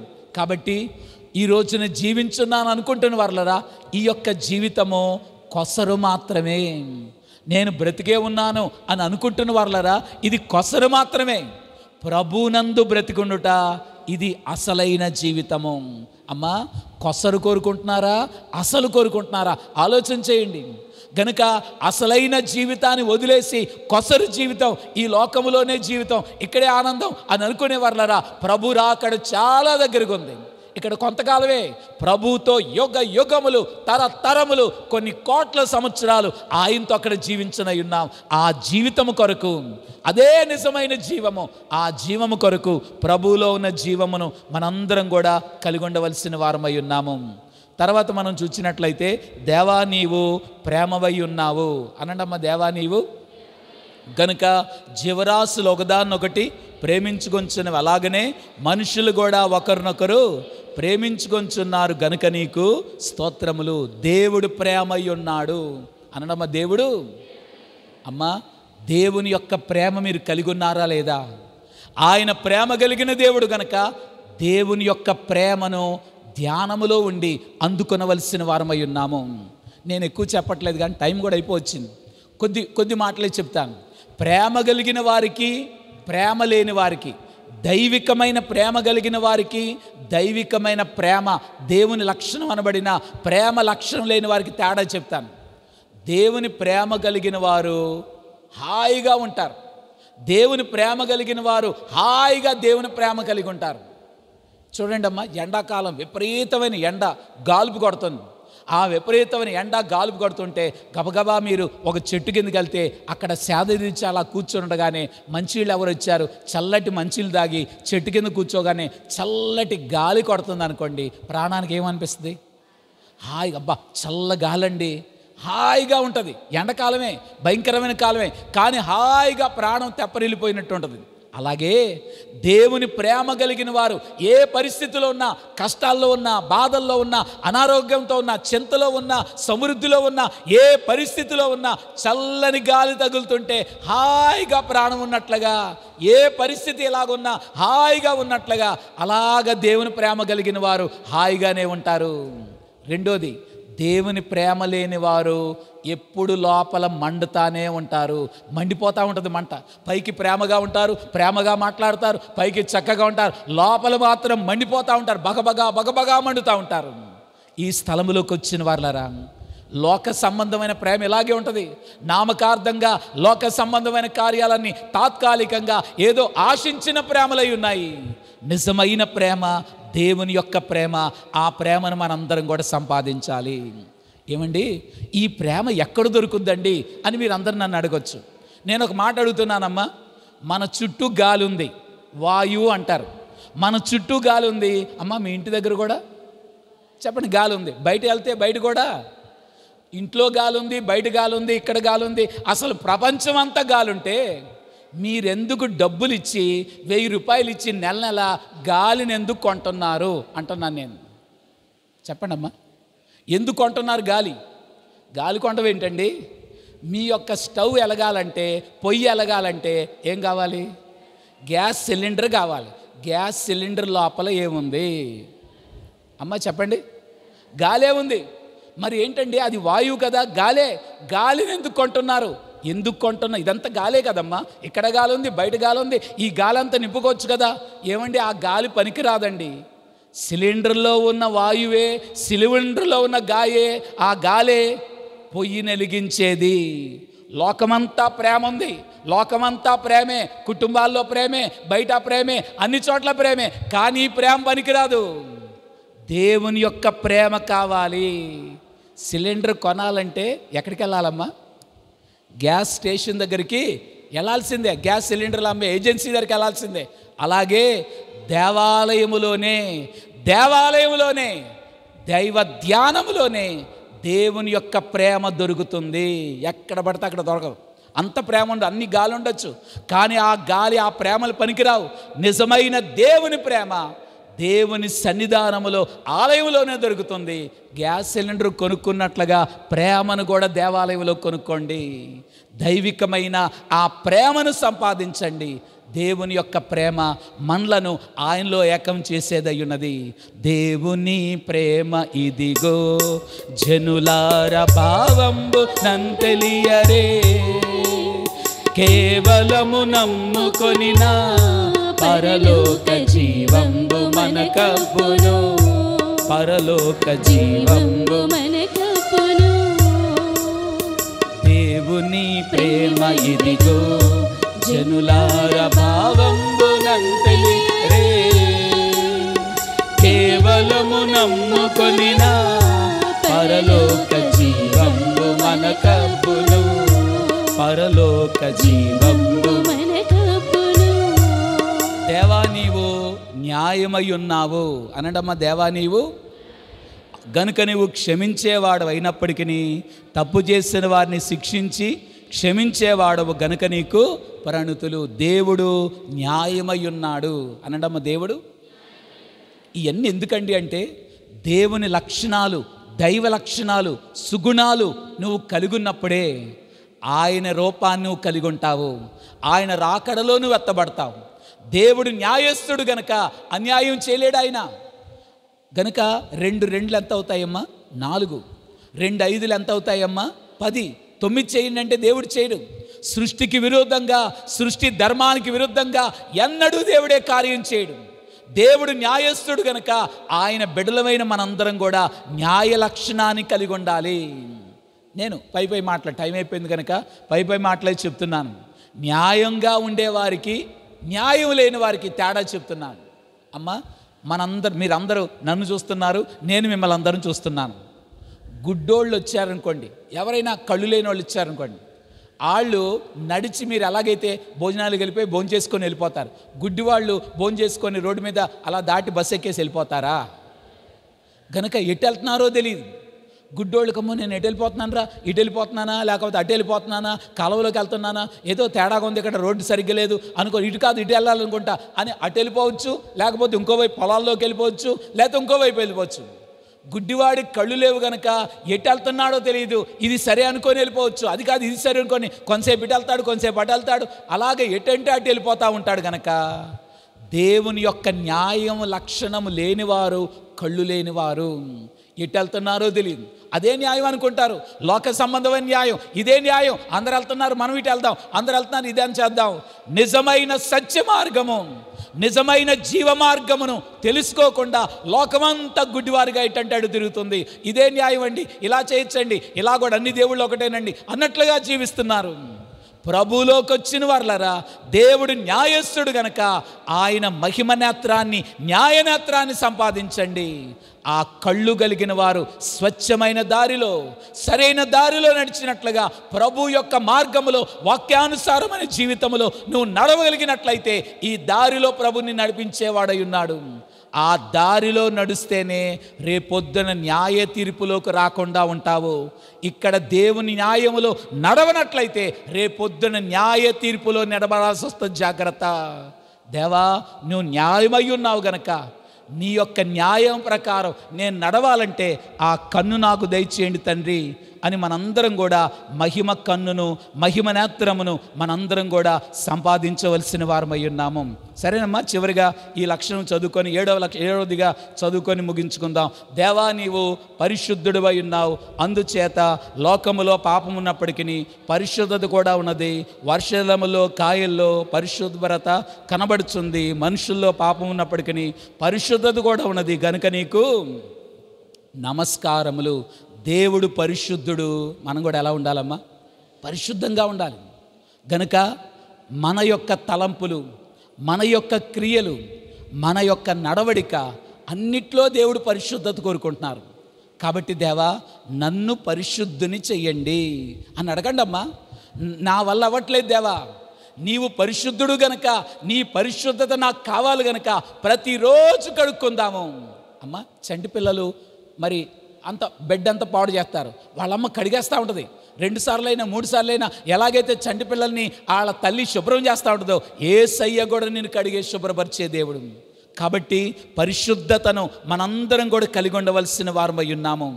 మనలో ఉన్న మస్టు, పాపమనే మస్టు, తుప్పు ఏదైతే లోపల పట్టేస్తుందో, దేవా కడగండి దేవా అని స్తుతి చేయండి. స్తుతి వలన, ప్రార్థన వలన, సన్నిధి వలన, పరిశుద్ధాత్మ శక్తి వలన మనలో ఉన్న మస్ట్ అంతటిని కూడా రాల్పి వేసుకొని మురికంతా కడిగేసుకొని ఆయన పరిశుద్ధుడు గనక మన హృదయాన్ని పరిశుద్ధపరుచుకుందాము. మన హృదయాన్ని పరిశుద్ధపరుచుకున్నట్లయితే దేవుని మనందరం చూడగలుగు. హృదయ శుద్ధి గలవారు ధన్యులు, వారు దేవుని చూచెదరు. ప్రభుని చూడాలంటే ఈ పరిశుద్ధత మనందరం కలిగి ఉందాం. బైబిల్ గ్రంథంలోనమ్మా జక్కయ్య అనబడిన ఒక వ్యక్తి ఉన్నాడు. ఆ వ్యక్తిలో ఉన్నటువంటి విశేషత ఏంటంటే అతడు పాపాత్ముడైన వ్యక్తి, దుర్గుణాలు కలిగిన వ్యక్తి. మంచి గుణాలు ఏమి లేవు, అంత దోచుకోవడమే. అలాంటి దుర్గుణాలు కలిగిన పాపానికి బానిసుడైనటువంటి ఆ వ్యక్తి మనసులో ఒక ఆలోచన వచ్చింది. యేసు ప్రభులో సద్గుణాలు ఉన్నాయంట, ఆయనలో దైవ లక్షణాలు ఉన్నాయంట. ఏంటా దైవ లక్షణాలు? ఆయనలో ఉన్న ప్రేమ ఏంటి, ఆయనలో ఉన్న పరిశుద్ధత ఏంటి, ఆయనలో ఉన్న జ్ఞానం ఏంటి, ఆయనలో ఉన్న శక్తి ఏంటి, ఆయనలో ఉన్న జీవం ఏంటి, ఆయనలో ఉన్న వెలుగేంటి చూడాలి నేను అని అనుకున్నాడు. గుణాలను అనుకొని ఆ గుణాలు కలిగిన యేసు ప్రభుని చూడాలి అని ప్రయత్నం మొదలుపెట్టాడు. అనుకోకుండా ఆళ్ళూరే ఆళ్ళవీధిలోకి వచ్చేసాడు యేసయ్య. అమ్మో ఇంకేంటి, మనకు దగ్గరగా వచ్చాడు గనక, దగ్గరగా ప్రభు వచ్చాడు గనక చూడాలి చూడాలని ఆశతో పరుగున వచ్చాడు. జనమందరూ ఉండగా చూడగలిగాడా? చెప్పండి అమ్మ, అందరూ చెప్పండి. చూడలేకపోయాడు. అమ్మ నేను మీ అందరూ చెప్పే మాట అదే. జనాలందరితో కలిసి యేసయ్యని చూద్దాం, జనాలందరిలో ఉండి యేసయ్యని చూద్దామంటే చూడలేరు. జనాలందరితో ఉంటే పని అవ్వట్లేదురా, అందరితో కలిసి ఉంటే పని అవ్వట్లేదు, ఆయనను చూడలేకపోతున్నాం గనుక నేను ఒంటరిగా చూడాలని అమ్మ ఏమెక్కాడు? చెట్టు ఎక్కేశాడు ఒంటరిగా. అమ్మ పెద్ద మనిషి, బాగా డబ్బున్న ఆయన, ఎవరైనా చూస్తే ఇదేంట్రా అంత పెద్ద మనిషి చెట్టు ఎక్కుతున్నావేంటి, పొట్టోడివి చెట్టు అక్కడ అనుకుంటారు. ఎవడేమనుకుంటే మనకేంటి, యేసయ్యను చూడాలి అని చెట్టు ఎక్కేశాడంతే. నీ జీవితంలో కూడా జనంతో కలిసి, అందరితో కలిసి ప్రభుని చూద్దాం, వాక్యాన్ని చూద్దాం, వాక్యాన్ని విందామని వచ్చిన వారలారా ఒంటరిగా దేవుని దగ్గరికి వెళ్ళి నిలబడండి. దేవుని యొక్క సన్నిధిలో ఒంటరిగా వెళ్ళి ఆయన సన్నిధి గదిలో కూర్చోనండి. ఒంటరిగా చెట్టు ఎక్కాడు. ఒంటరిగా ఎక్కి ఆయన గుణములను చూడడానికి, ఆయన ఎలాగున్నాడా అని చూడడం మొదలుపెట్టాడు. యేసు ప్రభుని చూడగా యేసు ప్రభు కరెక్ట్గా ఆయన దగ్గరకు వచ్చి ఏమన్నారు తెలుసా? జక్కయ్య త్వరగా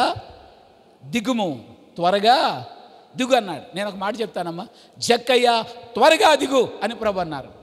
అలా అంటే పడిపోడా? ఓ పిల్లోడు చెట్టు ఎక్కాడమ్మా, మీరు వెళ్ళి దగ్గర తొందరగా అన్నారు. ఆడికి భయం. చెట్టు ఎలాగోలో ఎక్కాడు. ఎవడెక్కమన్నాడు రా, దిగు తొందరగా అంటే పిల్లోడు ఏమవుతాడు? యేసయ్య కూడా ఏమన్నారు? జక్కయ్య త్వరగా దిగిరమ్ము అనండి. జక్కయ్య మరి పడిపోడా? చెప్పండమ్మా. అలా అనొచ్చు, పర్లేదండి, నిదానంగా రండి అనాల్సింది పోయి యేసయ్య ఏమన్నా త్వరగా దిగు అన్నారు అంతే. అదేంటదండి, పడిపోవడానికా యేసయ్య అలా చెప్తున్నారు? అవును, పడిపోవడానికే. ఒకవేళ త్వరగా దిగనట్లయితే జక్కయ్య లోకంలో పడిపోతాడు, దుర్గుణాల్లో పడిపోతాడు. యేసయ్య వచ్చి నిలబడ్డారు కనుక త్వరగా దిగనగానే జక్కయ్య యేసయ్యలో ఇప్పుడు పడిపోతారు. ఆయన దైవ లక్షణములో పడిపోండి, ఆయన సద్గుణాల్లో పడిపోవడానికి యేసయ్య ఈ రోజున మిమ్మల్ని అందరినీ స్థలము నడిపించారు. దేవుని వాక్యం వింటున్న వారలరా ప్రభువులో పడిపోయి ఆయన గుణాలను చూడడానికి వెళ్ళాడు. ఈయనే గుణవంతుడిగా మారిపోయాడు. ఆయనలో ఉన్న గుణాలన్నీ కూడా యేసయ్యను చూడగానే ఈయనలోకి వచ్చేసాయి. ఈయనలోనికి సద్గుణాలు వచ్చాయి, దైవ లక్షణాలు వచ్చాయి కనుక పూర్తిగా మారిపోయిన వ్యక్తిగా ఉన్నాడు. ఈ స్థలములోకి వచ్చిన వారలారా ఎట్టివారినైనాను, ఏ పరిస్థితిలోని వారైనా పట్టి రక్షించగలిగిన సమర్థుడైన దేవుడు ఉన్నాడు గనక దేవుని బిడ్డలని చెప్పుకుంటున్న మనందరం కూడా ఆయన దివ్య లక్షణాలు మీలో ఉన్నాయా లేదా? కాబట్టి ఈ పుస్తకాన్ని దేవదాసయ్య గారు రాశారు, దైవ లక్షణముల స్తుతి అనడం ఏంటిది? ఈ పుస్తకాన్ని లేని వారందరూ తీసుకోనండి. నేను చెప్పిన విషయాలన్నీ పుస్తకంలోనే, కాబట్టి ఈ దైవ లక్షణాల స్తుతి అనేటువంటి పుస్తకాన్ని తీసుకొని ఈ లక్షణాలన్నిటినీ కలిపి ఒక హారముగా, ఒక మాలగా చేసి యేసయ్య మెడలో వేసేదే పెళ్లి కూతురై ఉన్నది. వధువు సంఘము వరునికి తగినట్లుగా దండ వేయాలి. అమ్మ, పెద్ద పెద్దోళ్ళు పెళ్లి చేసుకున్నప్పుడు ఎలాగైతే వెరైటీతో దండలు చేసేస్తారో, ఆయన హోదాకు తగినట్లుగా ఆ దండ వేసినట్లుగా యేసయ్యకి తగినట్లుగా దండ వేయాలంటే ఆయన దైవ లక్షణములతోటే దండ వేయాలి. స్తుతుల సింహాసనం మీద ఆసీనుడైన దేవుడు, ఆయన లక్షణములన్నీ మన మీద ఆయన కుమ్మరించే దేవుడు కనుక ఆయన లక్షణాలు మొదట మనం అద్దుకుందాము. సన్నిధిలో కూర్చొని, ధ్యానములో కూర్చొని ఆయన లక్షణాలు అద్దుకొని ఆయనను లక్షణాలన్నీ కలిపి ఆయన మెడలో హారం వేసి పెళ్లి చేసుకొని పిల్ల వివాహ మహోత్సవంలో వధువు సంఘంగా ఆయన ప్రక్కన కూర్చునే ధన్యత, దీవెన తండ్రి మనందరికి అనుగ్రహించునుగాక. నా రూపాలవన్య మూలు నీ రూపాలవన్యములగును, నా రూపాలవన్యములు నీ రూపాలవన్యములగును.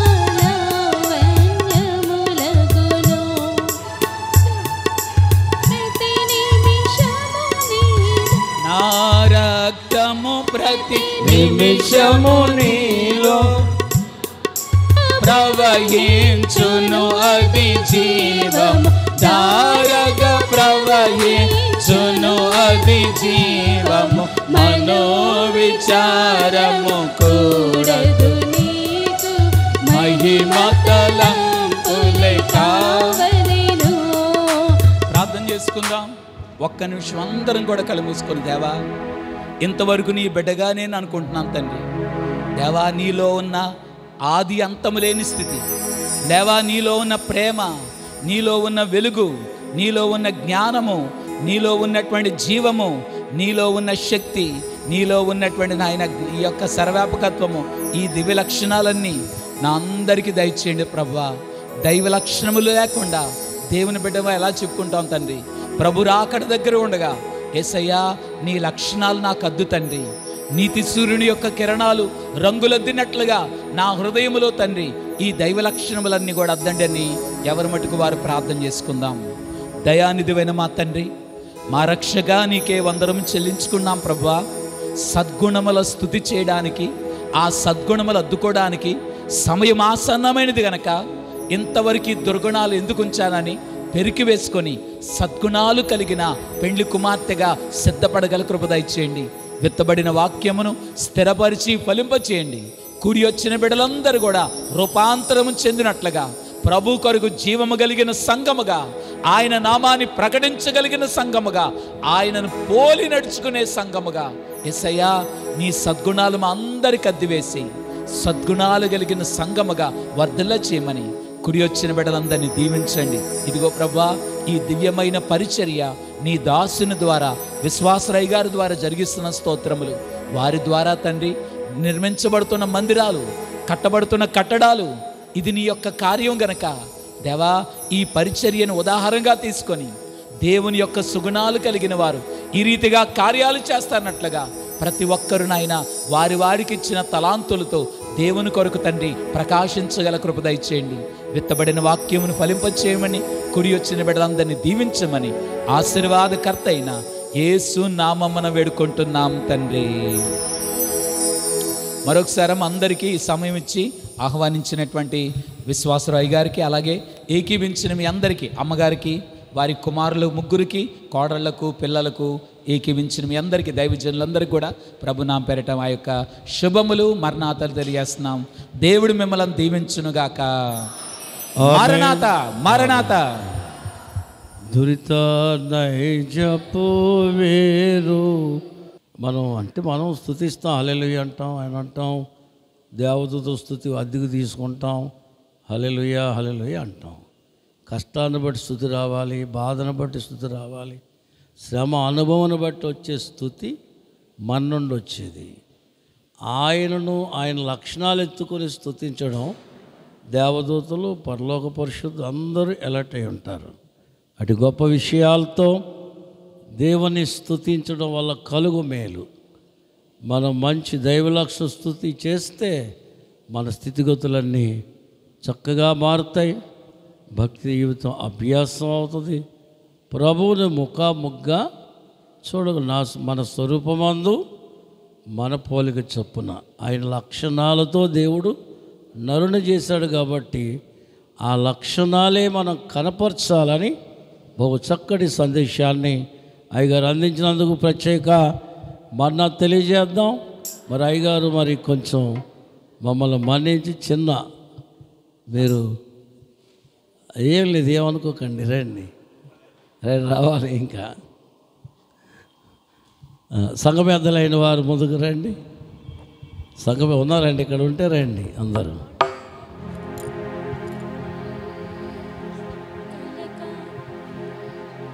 పరిశుద్ధుని చేసి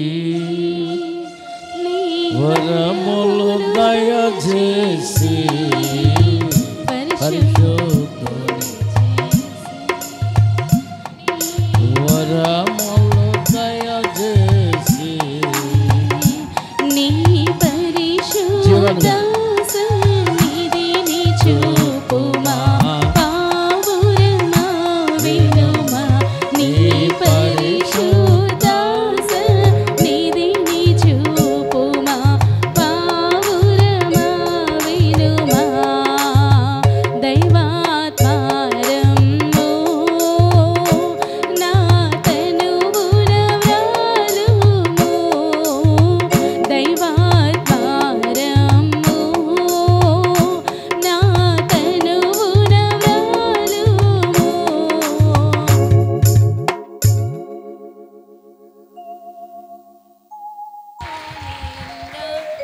అందరు లేచి పడదాం.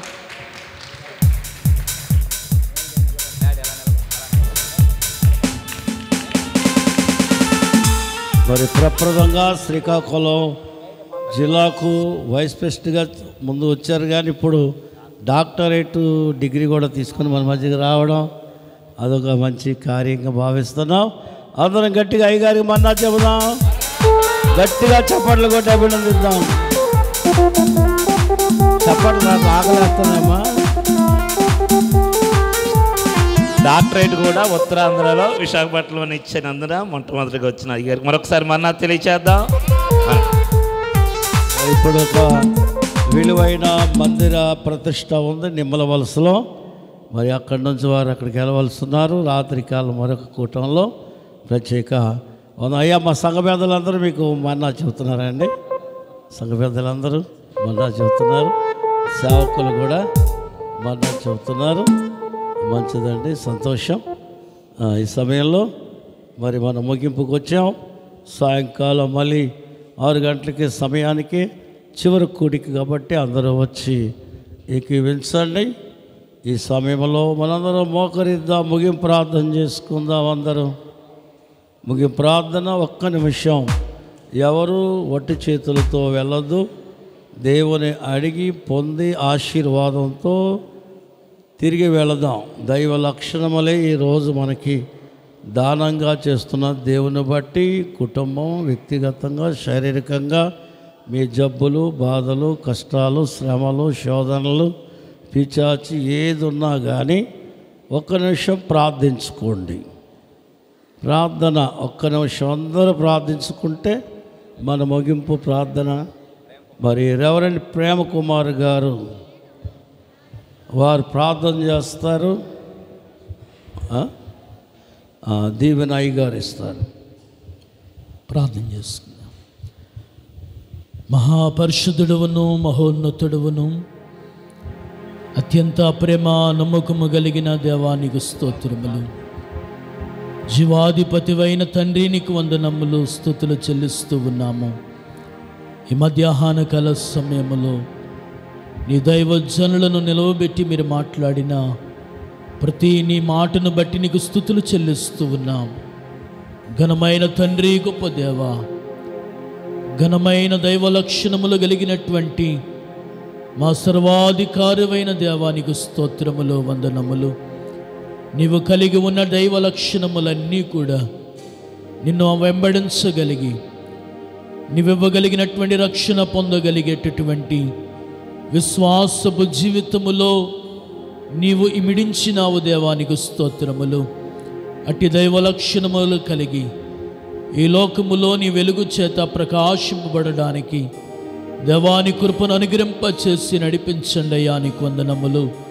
దయగలిగిన తండ్రి, గొప్ప దేవా, మహోన్నతుడా, పరిశుద్ధుడా, నాయనా, ఈ స్థలముందు నాయన నువ్వు ఏర్పాటు చేసుకొని, నువ్వు పిలుచుకొని, నువ్వు నిలవబెట్టుకొని నీ పరిచర్యలో బలమైన సాధనముగా నువ్వు నడిపిస్తూ ఉన్న దైవజనులైన వారిని బట్టి, విశ్వాసరవయ్య గారిని బట్టి నీకు వందనములు, స్తోత్రములు. నాయనా, మీ దాసుని ద్వారా బలమైనటువంటి పరిచర్యను కొనసాగిస్తూ ఉన్నారయ్యా. నీకు వందనములు. అమ్మగారిని బట్టి నీకు స్తుతులు చెల్లిస్తూ ఉన్నాం. ఆరోగ్యమును ఆయుష్ను దయచేయండి. కలిగిన సంతానమును నాయనా, 3 బిడ్డలను, వారి కుటుంబములను, వారి పరిచర్యలను అయ్యా మీరు దీవించండి ప్రభువానికి స్తోత్రాలు. సంఘము క్షేమాభివృద్ధి కలిగి నీ కొరకు సిద్ధపడగలిగే వధువు సంఘముగా ఉండుటకు సహాయము చేయమని నైనా, వరుడుగా నువ్వు రాబోతూ ఉన్నప్పుడు నాయనా, ఆహారముగా నీ లక్షణములన్నీ కూడా నాయనా దొంతరులుగా వేయడానికి నీ కృప దయచేయమని, మీరే మహిమ పొందమని యేసయ్య పరిశుద్ధ నామమున ప్రార్థించి స్తుతించి వేడుకొనుచున్నాము తండ్రి. ఆమేన్. పరలోకమందున్న మా తండ్రి, నీ నామం పరిశుద్ధపరచబడును గాక. నీ రాజ్యం మాకోసము గాక. నీ చిత్తమే పరలోకమందు నెరవేర్చినట్లు భూమి నెరవేరును గాక. మా దినాహారం నేడు మాకు దయచే. మళ్ళీ అపరాధం చేయవారిని మేము క్షమించిన ప్రకారం మా అపరాధం క్షమించు. మేము శోధం దగ్గర తప్పించము. రాజ్యము, శక్తి, మహిమ నిరంతరము నీవి ఉన్నవి. ఆమేన్. యేసు రక్తమే జయం. అపవాది క్రియలకు ప్రవేశ రక్తం చేయి. అపవాది క్రియలకు ప్రవేశ సంపూర్ణ అపవాదికి అనంత నాశనం. హల్లెలూయా, హల్లెలూయా. స్తోత్రం, స్తోత్రం, స్తోత్రం. ఆమేన్, ఆమేన్, ఆమేన్. మన ప్రభు అయిన యేసుక్రీస్తు వారి కృపయు, తండ్రి అయిన దేవుని యొక్క ప్రేమయు, పరిశుద్ధాత్మ తండ్రి యొక్క అన్యోన్య సహవాసము ఇప్పుడెల్లప్పుడు సదాకాలము కుడి వచ్చిన మనందరికీ, బైబిల్ మిషన్ అంతరికి నిత్యము తోడయుండును గాక. ఆమేన్. దివ్య దేవుడు మిమ్ము దీవించును గాక.